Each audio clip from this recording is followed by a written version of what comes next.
বার তিথি নক্ষত্র এই সব কিছুর ছন্দে ছন্দে সেজে ওঠে হিন্দু সংস্কৃতির উৎসব পর্ব। এরই মাঝে বৈশাখ মাসের শুক্লপক্ষের তৃতীয়া তিথি এক বিশেষ তাৎপর্য বহন করে।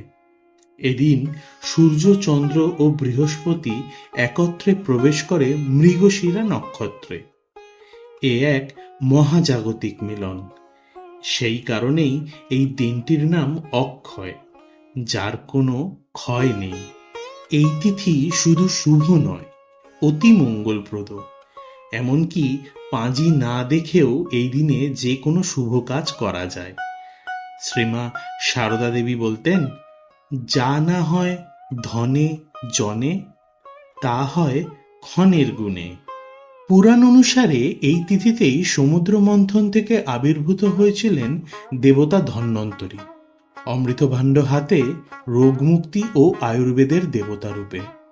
তাই এই দিনটি ধন্বন্তরী জন্মতিথি হিসেবেও পবিত্রতম, স্বাস্থ্য ও দীর্ঘ জীবনের প্রতীক। রামকৃষ্ণ মঠ মিশনের ইতিহাসেও এই দিনটি গৌরবময়।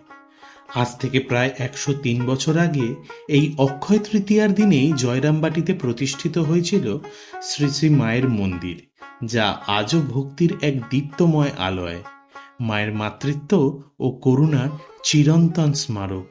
এই দিন আমাদের স্মরণ করিয়ে দেয়, সত্য, স্বাস্থ্য, সৌভাগ্য এবং সাধনার পথ কখনো বিফল হয় না, তার ফল চিরস্থায়ী। তার নামই অক্ষয়।